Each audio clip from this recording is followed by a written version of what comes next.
कहीं आप लोग को ये सुनना नहीं है, सब हो के हुनर में हजारों चाहिए।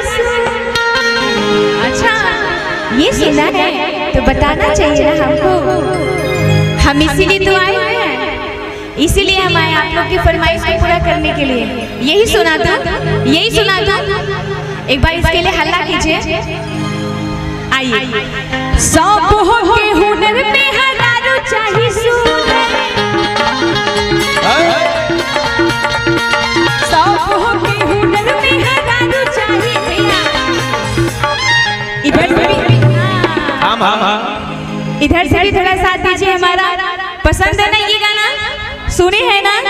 एक बार हाथ उठाइए, बोलिए दुर्गा मैया की जय, बोलिए बोलिए अपने अपने होने वाली मेहरारू की, और जिनकी हो चुकी है उनकी भी जय बोलिए। नहीं तो कहते कि उनका जय बोलेंगे तो उनका भय नहीं रहेगा, उनका जय नहीं बोलेंगे तो उनका भय हमेशा दिल में रहेगा। देखिए चाचा जी को। आइए। सब हो के हुनर में हजारों चाहिए, सब हो के हुनर में हजारों चाहिए सुनर,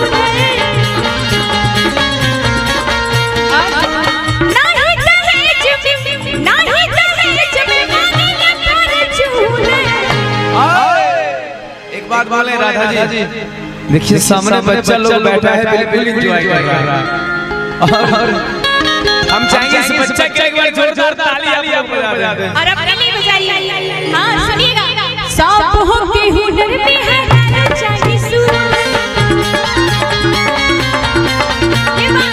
सब हो के हुनर में हजारों चाहिए सुनर, नहीं दहेज में मांगेंगे फॉर्च्यूनर। सब हो। हाँ बोलना है कुछ आपको, बोलिए बोलिए बोलिए।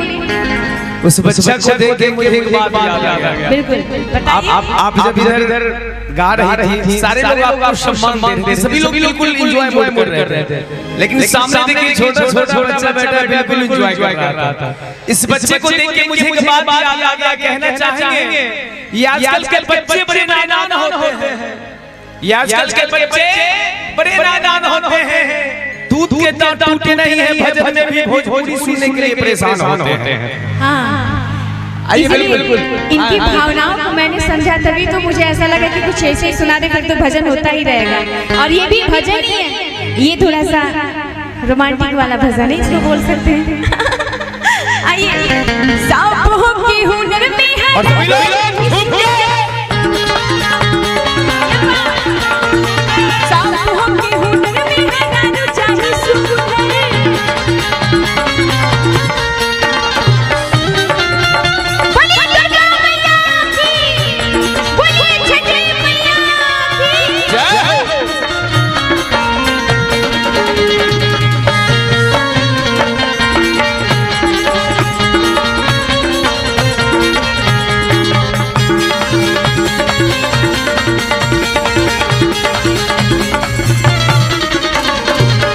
और सुनिएगा, सभी के भाव अलग अलग होते हैं और सभी के विचार अलग अलग होते हैं, और जो भी विचार भाव होता है बड़ा सुंदर होता है। सुनिएगा।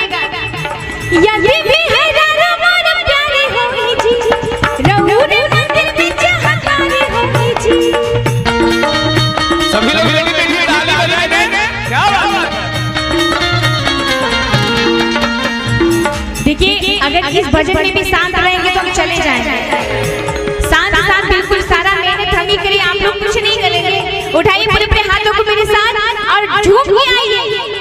यदि में हजारों मोर प्यारे होई जी, रघुर मंदिर में चाहतारे होई जी। यदि में हजारों मोर प्यारे होई जी, रघुर मंदिर में चाहतारे होई। और सुनिएगा।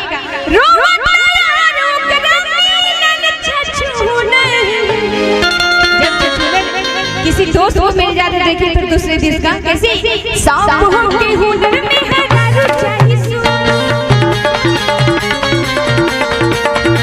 सब हो के हुनर में हजारों चाहिए सुनर, नहीं दहेज में मांगेंगे फॉर्च्यूनर। सब हो के हुनर में हजारों चाहिए सुनर,